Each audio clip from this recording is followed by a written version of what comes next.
Yesu ashimwe bene data, ndabasuje mu izina rya Yesu. Imana y'amahoro ikomeze ibane namwe aho muherereye hose mu mpande enye z'isi. Imana ikomeze ibiteho kandi bagarukeho. Tugeze muri wa mwanya mwiza wo kuba imbere y'Imana, tugiye gutangira dusenga. Data wa twese uri mu ijuru, turagushimye, tugushimiye neza n'urukundo rwawe. Dushimye ko banye natwe ukaturinda, tukaba tugeze aya masaha turi amahoro. Izina ryawe nirishyirwe hejuru. Duciye bugufi kugira ngo twese tuboneze rwose, dukureho umugayo wese watugaragayeho mu izina rya Yesu Kristo. Ukimara kutubabarira, uzubane natwe muri uyu mwanya wo kumva ijambo ryawe, utwemerere umwanya ntube impfabusa, ahubwo ube umugisha kuri twe. Kandi unyemerere nkubere mikoro wivugire, utwiyoborere muri byose. Icyo twanze n'ukora kwa Satani ingabo ze, duhagaritse imyuka mibi, duhagaritse ibyakwiberanya mu izina rya Yesu Kristo. Tumimuka wera kugira ngo aganze ategeke mu ruhande rwacu, ntabe ari twe, ahubwo izina ryawe rishyirwe hejuru. Urakoze kumvishe gusenga ubu n'iteka ryose, amen. Tugikomeza dusoma ijambo ry'Imana dusanga mu byakozwe n'intumwa ibice 16 umurongo wa 25 kugeza ku murongo wa 31. Reka nsome mu izina rya Yesu. Ariko mu gicuku Pawulo na Sila barasenga, baririmbira Imana, izindi mbohe zirabumva. Uwo mwanya habaho igishyitsi cyinshi, imfatiro z'inzu ziranyeganyega, inzugi zose ziherako zirakinguka, iminyururu ya bose iradohoka. Uwo murinzi arakanguka abonye inzugi z'inzu y'imbohe zikingutse, agira ngo imbohe zacitse. Akura inkota ye, nuko agiye kwiyahura, Pawulo avuga ijwi rirenga ati, wikigirira nabi, twese turi hano. Atumira itabaza, aturumbukira mu nzu ahinda umushyitsi, yikubita imbere ya Pawulo na Sila, maze arabasohokana, arababaza ati, batware, nkwiye gukora nte ngo nkire? Baramusubiza bati, izere umwami Yesu, urakira ubwawe n'abo mu rugo rwawe. Iryo ni ijambo ry'Imana. Bene data, bifuje ko tuganira iri jambo n'iry'Imana yashyize ku mutima uyu munsi. Pawulo na Sila bari abakozi b'Imana, bari abantu b'Imana, ariko umunsi umwe barabafata babahora ubutumwa bwiza, babajyana kubafunga. Ariko mu gicuku kimwe Pawulo na Sila ngo barasenga. Oh haleluya. Bene data, ndagira ngo mbabwire ngo gusenga ni ubuzima bw'umukristo, gusenga ni imibereho y'umukristo, kandi gusenga harimo imbaraga zikora ibintu bikomeye umuntu atabasha kumenya. Gusenga harimo imbaraga zikingura ijuru, gusenga harimo imbaraga zikiza abarwayi, gusenga harimo imbaraga zivura ibikomere. Imana itugirire neza. Ngo muri icyo gicuku ngo Pawulo na Sila barasenga, barangije baririmbira Imana, izindi mbohe ngo zirabumva. Bene data, ndagira ngo mbabwire ngo mujye musenga, mujye mwongera gusenga, mwongere ibihe byo gusenga mu imbere y'Imana, kuko gusenga bikuraho imigozi, bikuraho inzitizi, gusenga bikuraho ibigeragezo, gusenga byongera imbaraga muri uru rugendo. Imana itugirire neza. Ngo barasenze rero, ngo barangije baririmbira Imana. Kandi ijambo ry'Imana nasomye ryarambwiye ngo hari ubabaye nasenge, hari uwishimye naririmbe. Gusenga rero, impamvu ubabaye bamubwira ngo nasenge, ni uko gusenga harimo imbaraga zimara umubabaro. Iyo umuntu asenze akegera Imana, umubabaro urarangira, akongera akabona amahoro yo mu mutima. Gusenga bituma umuntu abona amahoro yo mu mutima. Gusenga bituma umuntu abona imbaraga. Gusenga bituma umuntu ahishurirwa ibirenze. Imana itugirire neza. Gusenga bikuraho ibigeragezo. Gusenga bihindura amateka y'umuntu. Pawulo na Sila rero ngo barasenga.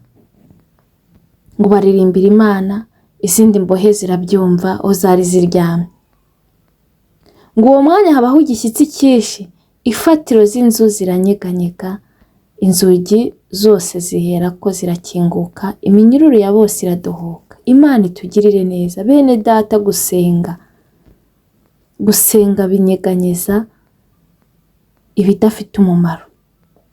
Gusenga bikingura imiryango yari ikinze. Gusenga bica iminyururu, bica inzitizi zose umuntu yari afite.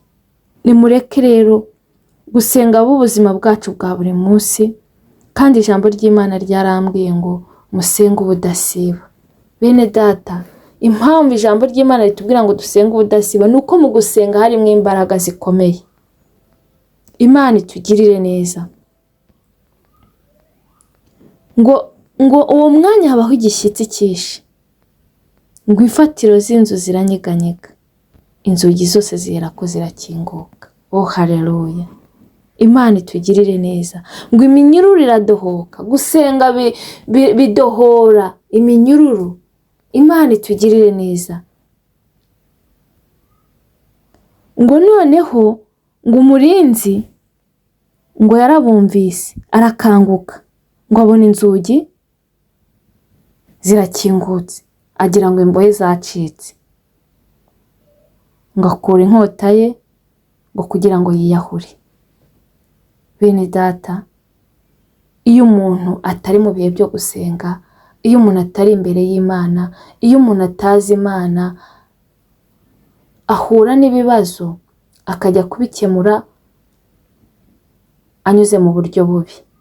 Uyu muntu kuko atarazi Imana, uyu murinzi kuko atarazi Yesu, ukuraho iminyururu, ukuraho ibibazo, ukuraho inzitizi, ukuraho ibigeragezo, we yaragiye gushakira igisubizo mu kwiyahura. Muri iyi minsi hari abantu bahura n'ikibazo bakajya kugikemurisha kwiyahura. Ariko ndagira ngo mbabwire ngo bene data, wikigirira nabi. Wikwigirira nabi. Yesu aragukunda, nawe aragushaka, nawe aragukeneye. Wikiyahura kuko Yesu aragukunda urukundo rwinshi. Wikiyahuza ibiyobyabwenge ngo nuko wahuye n'ikigeragezo runaka. Wikiyahuza ibiyobyabwenge ngo nuko wahuye n'intambara runaka. Hoya, uri kubikemura nabi. Ibanga nta handi riri, ni muri Yesu. Ibanga riri muri Yesu Kristo. Niho hari ubuzima, niho hari imibereho. Icyo usabwa ni ukumwemera, ni ukumwakira, ni ukumwizera, kuko ijambo ry'Imana ryarambwiye ngo abamwemeye bose abamwemeye bakizera izina rye yabahaye ubushobozi bwo kwitwa abana b'Imana. Bene data, nimwemere Yesu, nimumwizere, kuko niwe buye rizima. Nubwo ryanzwe n'abubatsi, ariko ku Mana ryaratoranyijwe. Iyo wubatse kuri Yesu Kristo, uba wubatse ku rutare rukomeye. Iyo wubatse kuri Yesu Kristo, ntabwo ujya kwiyahuza ibiyobyabwenge ngo nuko wahuye n'ikibazo runaka. Ntabwo ujya kwiyahura, ahubwo uraza ukabibwira Yesu, akakuruhura, akagutura uwo mutwaro, akagutura icyo kikugoye, kubera ko muri Yesu tuboneramo amahoro. Uyu murinzi rero we yaravuze atahari, yaratekereje atahari niba imfungwa zacitse baranyica. Ahita atekereza kujya kwiyahura ngo yitere inkota ye. Ariko Pawulo aramukebura, amuba hafi, aramubwira ati hoya. Amubwira n'ijwi rirenga, aravuga ati wikigirira nabi, twese turi hano. Imana itugirire neza.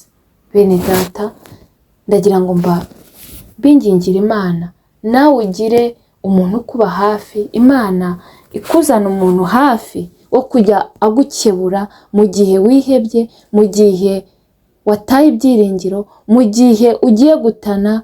Imana ikohereza umuntu w'umumaro nka Pawulo, ubundi nabona ugiye gutana akubwira ati hoya, iyi nzira ugiye kunyuramo ntabwo ariyo, ibyo ugiye gukora ntabwo ari byo, ahubwo nyura muri iyi nzira. Imana ikoherereza umuntu w'umumaro, Imana igushyire hafi umuntu w'umumaro uzajya ukubwira ngo nyura hano, ahangaha ntabwo ari heza, ibi ugiye gukora ntabwo ari byiza, kora ibi ngibi.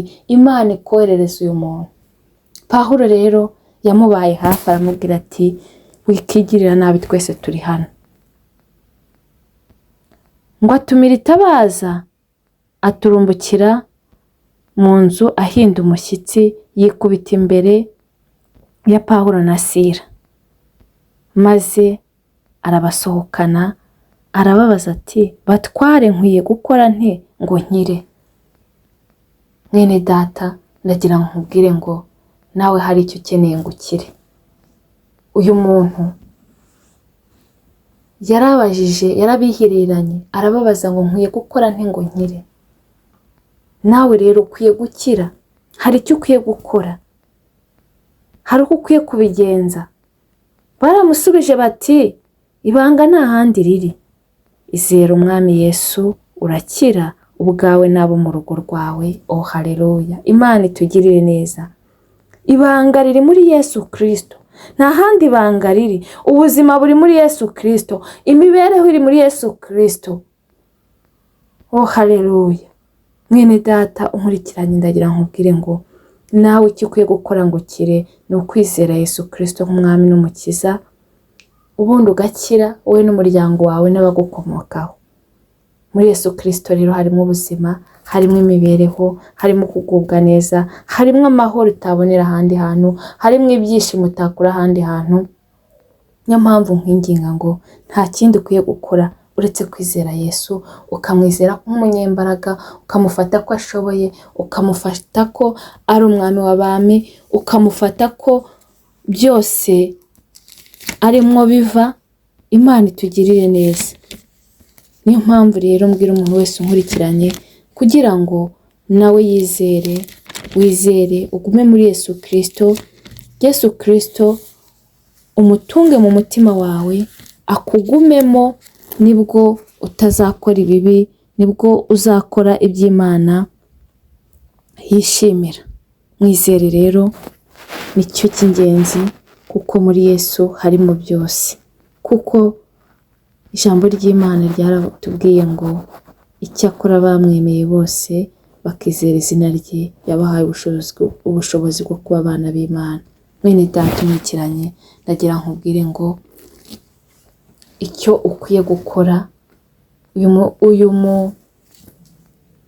uyu muntu wari urinze gereza yabajije icyo akwiye gukora, abwirwa ko akwiye kwizera Yesu, akwiye kwizera Yesu Kristo, kumwimika. Nawe ndagira nkubwire ngo imika Yesu mu mutima wawe, umugire uwa mbere, umugire umujyanama, umugire inshuti, ugendane nawe.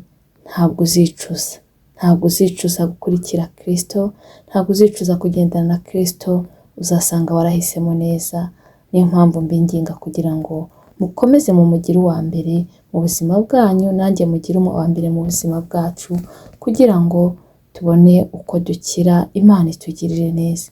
Kandi ndongera mbabwire ngo nimusenge ubudasiba, kuko tubonye ko mu gusenga harimo ubuzima, harimo imibereho, harimo imbaraga zikingura inzugi, harimo imbaraga zikingura ijuru, harimo imbaraga zikuraho inzitizi, imbaraga zidohora iminyururu, imbaraga zikuraho ibigeragezo, imbaraga zikiza abarwayi. Mu gusenga harimo imbaraga zirukana abadayimoni.